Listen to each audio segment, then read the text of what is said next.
everybody, how are you today? I'm Smriti and welcome to the series Being a Conscious Parent.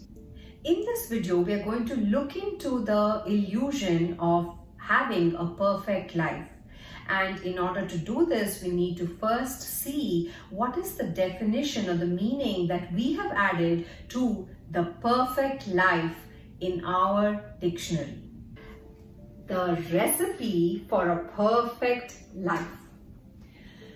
Like all recipes that you all know has steps, right? This recipe for a perfect life has many shoulds and a few should nots. This recipe that I'm sharing is definitely sprinkled with a lot of spices from my culture. So let's begin the recipe for a perfect life with the first should, and that is birth. Make sure to have a natural birth.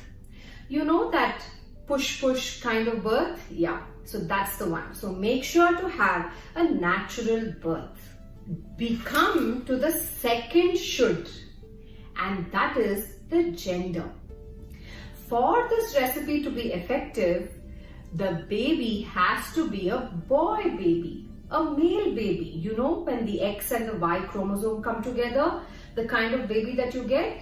Yes, that's the kind of baby that is very, very effective for the recipe of the perfect life. We move to the next should, which is the milestones. Chop, get your act together and get the milestones happening. Just flip your child and let them crawl and walk and run and glide, if it's possible, into school. That is the next should. Now, don't think your work is done. Now, you have to make sure that they do well academically. They do some extracurricular activity, or no, not some, like do many extracurricular activities and maybe some voluntary work and community service, whatever you can sprinkle in, just sprinkle in. Make sure they are on their tiptoes, always doing something. That it takes them to the next should, which is college. This is the way to enter the best college. Okay, it has to be the best, and preferably an engineering, medicine, okay, whatever sciences is fine. Get them into the best college for one of these courses. And this young adult needs to make sure that they get everything right and maybe gather some masters from PhDs, and they just keep on doing courses and MBA, make sure they do all the courses they need, because they need to move into the next should, which is getting the best job. Now, this job, it better fetch them a lot of money and preferably a multinational company. Now, once the young adult has a job, time to move on, chop in the recipe to the perfect life. They need to get married, and this has to be the perfect partner. Now, as soon as they get married, the next should begins, and that is they need to have children. And these children, not just one, they need to have two children, a boy and a girl. That is what is the recipe of a perfect life. Now, the next thing to make sure is that these children go through the same recipe, and you be busy staying out of old age. Don't enter old age. This is one of the should nots. So, should not enter old age. So, try to resist it, deny it, do whatever you can to not enter old age. Now, if you just end up being old anyway, after all that you tried, at least try not to fall sick. But if you can't even do that, then try not to enter death. But even if that is inevitable for you, then make sure you die in your sleep, because that is supposed to be the best way to die. So this is the recipe for a perfect life. So how is this working for all of you? If you have not got it yet, this is a big joke, because this is not a recipe for a perfect life, but it's a perfect recipe for suffering. So life is, really kind to us. It looks at us following this recipe for centuries, and like a hand-me-down, we give it down to our children, and it says, oh my God, these poor humans, they are thinking that this is the recipe for a perfect life. They don't know that this is the perfect recipe for suffering. So let me show them.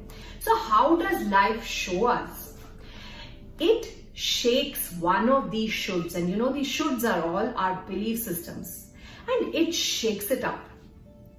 And hopefully it says maybe you will wake up. So let me share with you my personal shaking that happened. So my shaking began right here. Remember I said that you should have a male baby to have a perfect life? Well, in my case, the XY didn't come together, but XX came together. So I ended up having 2 radiant, magnificent daughters.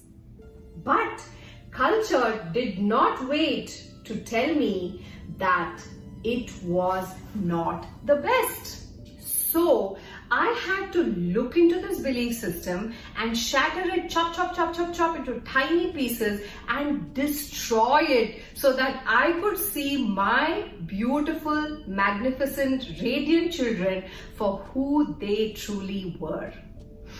Then somehow, the Montessori method kept checking on me and kept telling me, follow the child, it's not you, follow the child.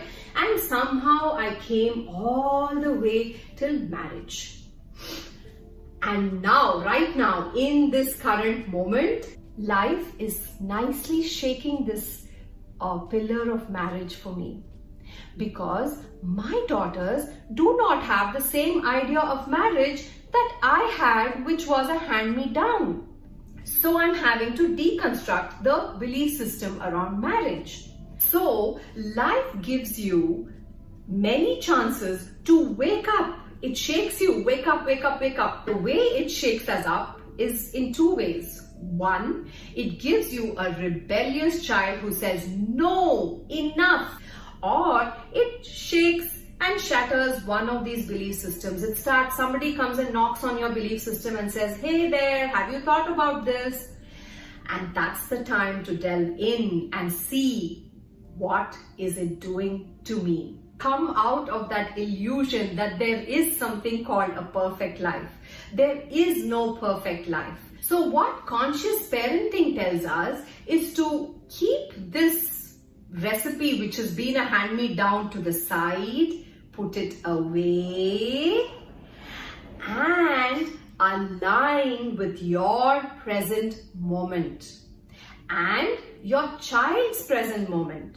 So yeah, sure, go ahead with what the form-based world requires, like going to school, going to college. But before we do it, we are going to align into our present moment, drop into our present moment, and drop into the child's present moment. So the recipe, therefore, is not for a perfect life, but the recipe is for an aligned life.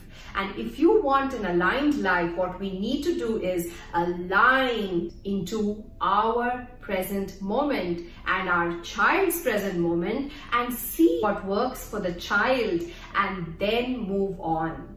So in this way, you will also start enjoying what is showing up in your child's life right now in this present moment.